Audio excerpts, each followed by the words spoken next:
Carla y esto es Burbuja de Letras. Hoy les traigo mi wrap up o lo que leí en febrero. En total fueron 5 libros. Solo leí 2 de ellos en físico, que son los que tengo, y otros 2 los leí en la aplicación de Bookmate, más otro que leí en Audible o Audible en español. Pero ya les voy a contar eso más adelante. Y acuérdense que ya tengo TikTok también, por si quieren ir a seguirme. El primer libro fue Sentido y Sensibilidad de Jane Austen.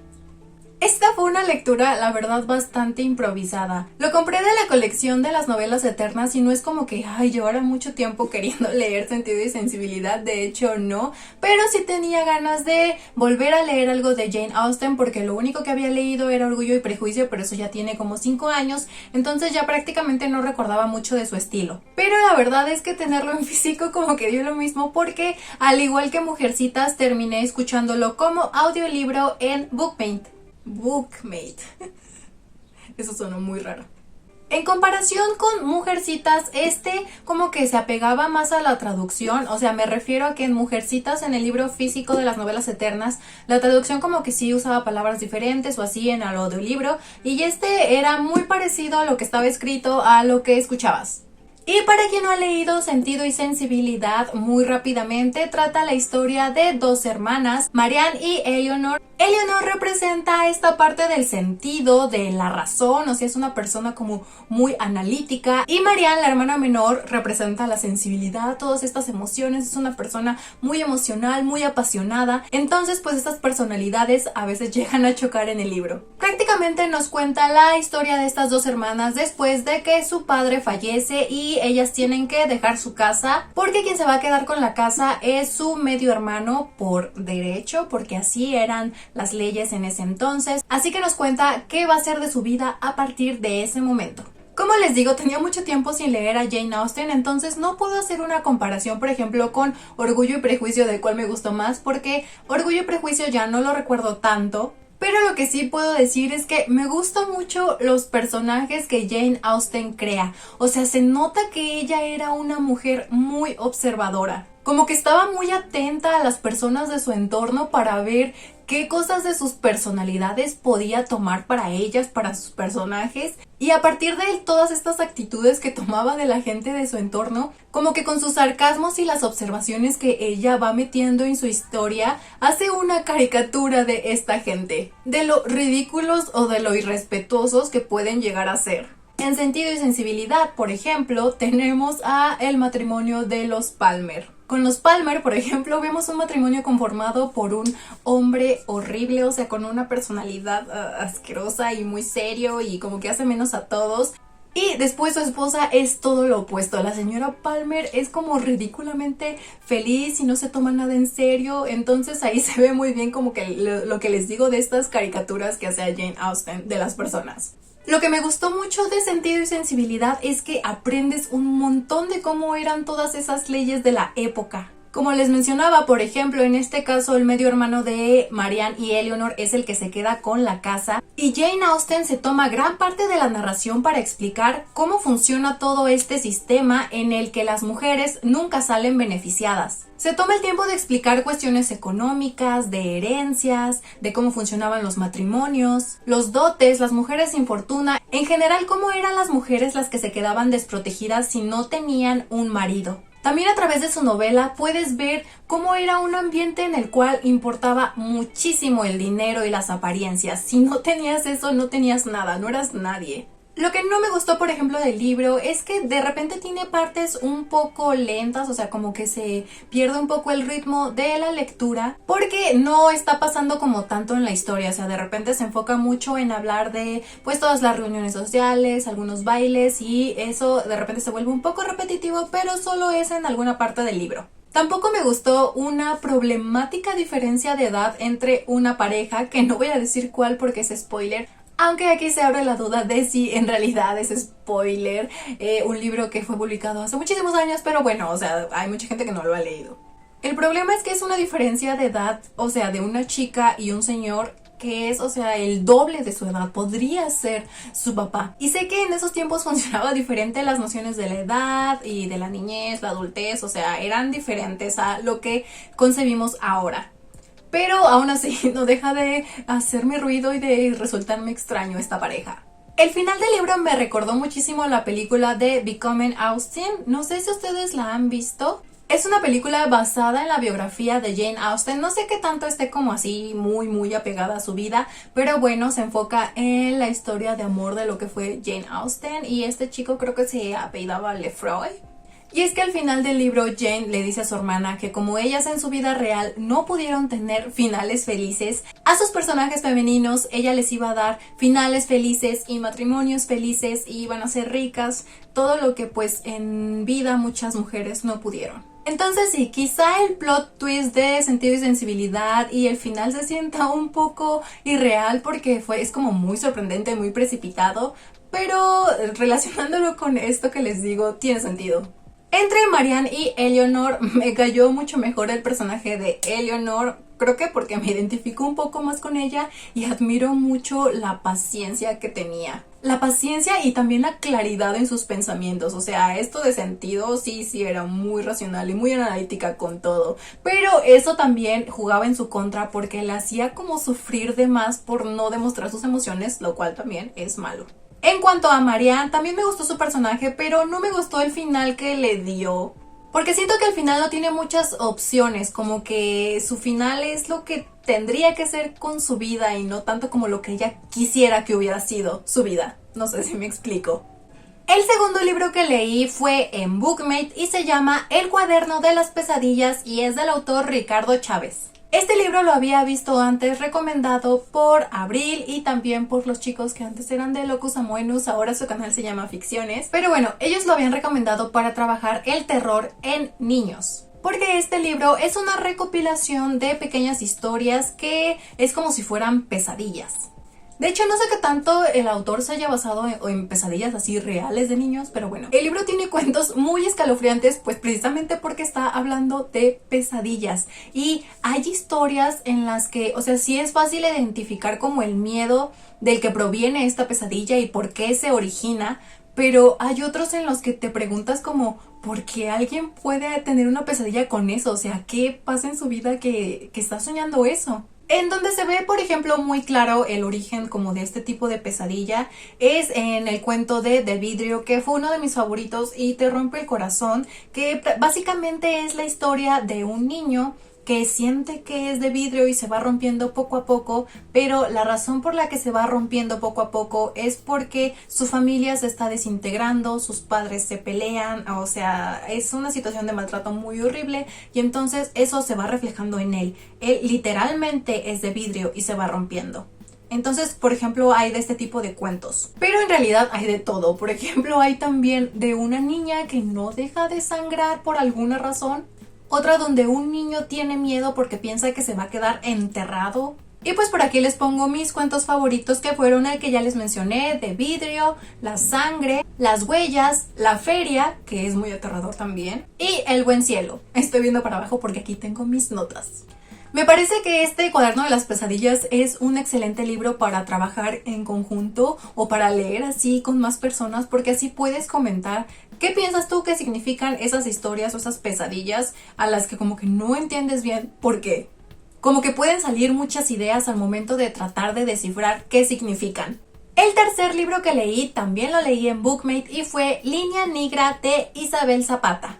Les habla Carla de la edición solo para decirles que cometí un error horrible y me acabo de dar cuenta. Y es que por alguna razón anoté que Línea Negra era de Isabel Zapata y no es de Isabel Zapata, es de Jasmina Barrera. Entonces, como durante el video seguí lo que tenía en mis notas, dije Isabel Zapata, pero inmediatamente después me di cuenta que no. O sea, cada que digo Isabel, en realidad me refiero a Jasmina Barrera y mil disculpas por eso. Igual lo voy a estar dejando ahí todo el tiempo, que es de Jasmina Barrera y no de Isabel Zapata para no crear confusiones y no restarle crédito a la autora. Isabel Zapata es la autora de Una ballena es un país. Me parece que este es un ensayo personal, no estoy tan segura del género, pero bueno, aquí Isabel Zapata nos habla de lo que fue su embarazo y su maternidad. Y de hecho, algo muy genial de este libro es que precisamente porque fue escrito durante su embarazo, es un libro fragmentario. Es decir, o sea, es cada fragmento que está escrito, cada capitulito, por así decirlo, es en un tiempo que Isabel se dio para escribir. O sea, ella escribía cada que podía, la cantidad que podía. Entonces no está así como en capítulos, sino está fragmentado en literalmente los tiempos que Isabel se daba para escribir. El libro está muy bien escrito y se lee muy rápido, y la verdad es que aprendí un montón sobre el proceso de gestación, sobre el embarazo.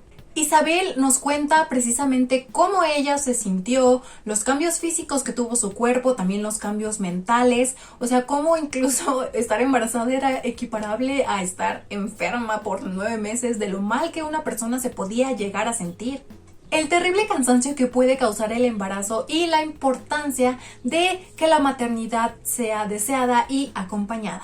Algo que me gustó mucho del libro es que no solo es la historia del embarazo de Isabel, sino que a través de su embarazo, ella nos cuenta también la historia, por ejemplo, de su mamá, de su abuela, de todas las mujeres de su familia que han formado también parte, no sé, de partos, o sea, los han visto o han estado acompañándose las unas a las otras en sus embarazos. Y es que además de la etapa de su embarazo, nos cuenta también qué pasa ya que nace su hijo, cuando comienza el proceso de crianza, y también ella se enfoca mucho en el amamantar, en cómo es, en las conexiones que hay. Y de hecho, hablando también un poco de esto de amamantar y eso, ella mete como también muchos datos, o sea, científicos de, no sé, de lo que es amamantar, de la maternidad, del embarazo, o sea, también los mete dentro de su ensayo. Y hay cosas muy interesantes, y no solo también científicos, sino también como que va metiendo fragmentos de lo que ella lee en muchos otros libros de maternidad.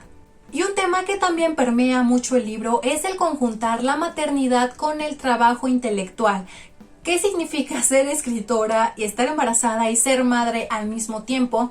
Y todas las dificultades que esto trae, que quizá no traiga para los escritores hombres. Y por último, también el libro, cuando ella está embarazada, se toma el tiempo de hablar de lo que son los ginecólogos y las ginecólogas, y cómo todavía hay mucho desconocimiento acerca de los cuerpos de las mujeres, y también pues hay violencia. Hay violencia en este tipo de medicina, violencia obstétrica también, y pues no hay que perder de vista estos temas. Lo que sí es que hay que tener en cuenta que Isabel Zapata pues tuvo una maternidad y un embarazo pues privilegiado, pero ella lo sabe, o sea, ella en el libro se nota que sabe que ha tenido muchas oportunidades que otras mujeres, otras personas no. Empezando porque su maternidad fue deseada, porque tuvo acompañamiento de su esposo, porque pudo acudir a un hospital a seguir su embarazo, cosa que pues muchas mujeres no tienen acceso a eso. Y pues sí, lo que más me gustó de este libro es que precisamente te permite ver lo maravilloso que es una maternidad deseada. El cuarto libro que leí fue El fantasma de la casa del lago de Ana Romero, que también fue un audiolibro. Y es que Ediciones El Naranjo puso gratis, me parece, creo que por 1 año, muchos de los libros de su catálogo. Les voy a dejar el enlace aquí en la cajita de descripción por si quieren ir a ver la oferta. Los libros están en la plataforma de Audible o Audible. Y pues yo elegí El fantasma de la casa del lago porque ya tenía tiempo que lo había visto y me había llamado la atención, pero de hecho también tienen otros títulos más, como Para Nina, un diario sobre identidad sexual. También hay uno de Toño Malpica que probablemente también escuche, que es el de Los 1000 años de Pepe Corcueña, creo que así se llama. Entonces pues sí, tienen mucha variedad de literatura infantil y juvenil. Ahora, con este libro tengo sentimientos encontrados. Creo que como vieron los otros 3 que ya les mencioné, como que me gustaron un poquito más, pero este tiene algunas problemáticas. Primero, rápidamente, ¿de qué trata? El libro sigue la historia de Julia, una adolescente, y su papá, que son abandonados por su mamá. Su mamá los deja, se va a ella pues a hacer su vida, a cumplir sus sueños, así lo dicen. Y entonces aquí empieza el libro, cuando Julia y su papá ven qué van a hacer de su vida luego de esto. Y pues se llama El fantasma de la casa del lago porque Julia y su papá se van a vivir a un pueblito, a empezar una nueva vida en una casa con un lago. Ahora, lo que me gustó El personaje de Julia, su papá y el perrito de Julia, Nostradamus, son maravillosos. O sea, todos son muy auténticos y muy divertidos. Me gustó mucho ver la relación entre Julia y su padre, cómo se apoyaban las unos a los otros en el proceso de duelo que es el abandono de su madre. Me gustó ver el proceso de adaptación de ambos a su nueva vida, también su proceso de sanación y cómo Julia en toda esta aventura, después de llegar a la casa del lago, se da cuenta de cómo importan mucho también las diferentes formas de amor, no solo los amores como paternales o maternales, sino también la importancia de tener amigos o incluso el amor de tu mascota. Creo que lo que más rescato del libro es precisamente cómo está planteada esta situación del abandono, de los sentimientos y todas las situaciones que desata, y que también digamos que se respete la decisión de la madre, porque pues esta es una situación como muy específica. Digamos que no se le juzga tanto a pesar de que pues es una situación inusual, digamos que sea la madre la que abandona. Ahora, lo que no me gustó, que tristemente pues es un personaje clave del libro, que es el fantasma de la casa del lago. Este fantasma que Julia ve una vez que llega a su casa, que se llama Matías. Matías es un personaje pues eje en la historia, pero oye, es que es un vato muy intenso y da cringe muchas veces. O sea, es tipo Edward Cullen que te observa dormir, pero en versión fantasma. Y es que siento que aparece solo porque Julia está en una situación vulnerable, porque en ese momento Julia no se siente amada debido al abandono de su mamá. Y precisamente por eso se presenta este vínculo entre Julia y Matías, porque pues está en una situación vulnerable. Y no es spoiler porque pues Matías desde los primeros capítulos ya comienza así como a idolatrar a Julia y a decir que la ama. Entonces como que se comienzan ahí a dar unos tintes amorosos entre la relación de Julia y Matías, y eso es algo que no me gustó, la verdad. Yo hubiera preferido que simplemente fuera como una relación de amistad que ayudara a Julia a superar su duelo. Siento que Matías solo representa la inestabilidad emocional que tiene Julia en ese momento. Y pues cabe destacar que no me gustó al final, pero pues eso sí, no les voy a decir por qué. Mucha gente dice que no le gustó porque fue como todo muy precipitado, y sí, pero sí, si lo leen, cuéntenme si les gustó el final. A mí, honestamente, no. Y en realidad la historia tiene como varias similitudes con Casper. No sé si ubican esa película. Porque pues es la chica que llega con su papá a una casa y hay un fantasma. Casper. Pero bueno, le di 3 estrellas porque, como les digo, el personaje de Julia, su papá y todo lo demás, o sea, son una joya. Su relación es verdaderamente hermosa y me gusta mucho cómo tratan toda la situación.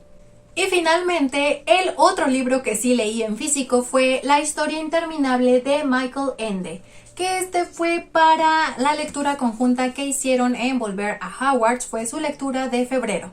Como ya les había contado, este libro tenía muchísimo tiempo en mi librero y nunca lo había leído, solo sabía que era el favorito de mucha gente y ahora sé por qué, porque qué maravilla de libro. Tenía muchísimo tiempo sin leer fantasía de este tipo.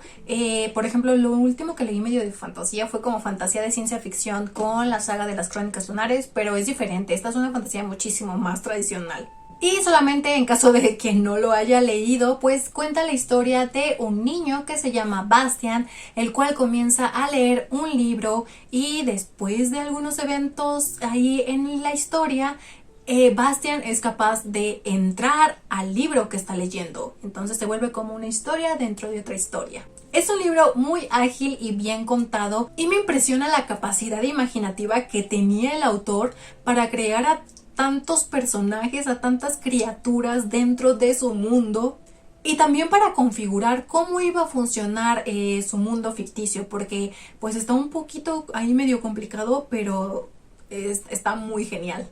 A lo largo del libro y toda la aventura que vive Bastian, en realidad hay muchas metáforas sobre la vida, que en realidad si no las captas como que no hay tanto problema, puedes seguir leyéndolo como una historia de aventuras y ya, pero siento que es de esos libros que precisamente pues estas metáforas son importantes y tiene ahí como algunos mensajes ocultos y muchas pistas que si vuelves a releerlo probablemente como que te des cuenta de ellas.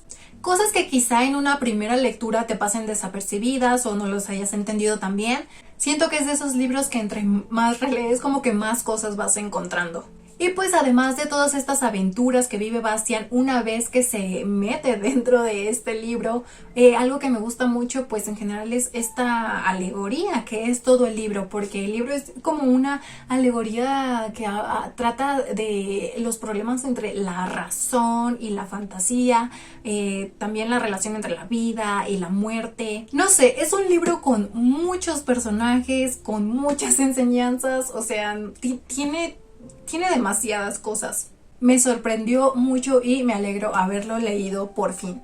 Me faltó decir que si no estás acostumbrado a leer fantasía como yo, quizá te pueda costar un poco de trabajo como tantas descripciones de personajes o historias ahí dentro una de otra, porque eso puede llegar a ser un poco abrumador si no estás acostumbrado como yo, pero ese es el único detalle. Y estos fueron los 5 libros que leí en febrero. Si ustedes ya han leído alguno de estos, coméntenme qué les parecieron, si a ustedes sí les gustaron o no les gustaron, si están de acuerdo conmigo o no. Denle like si les gustó, suscríbanse a mi canal si todavía no lo han hecho. Yo soy Carla y nos vemos en la siguiente Burbuja de Letras.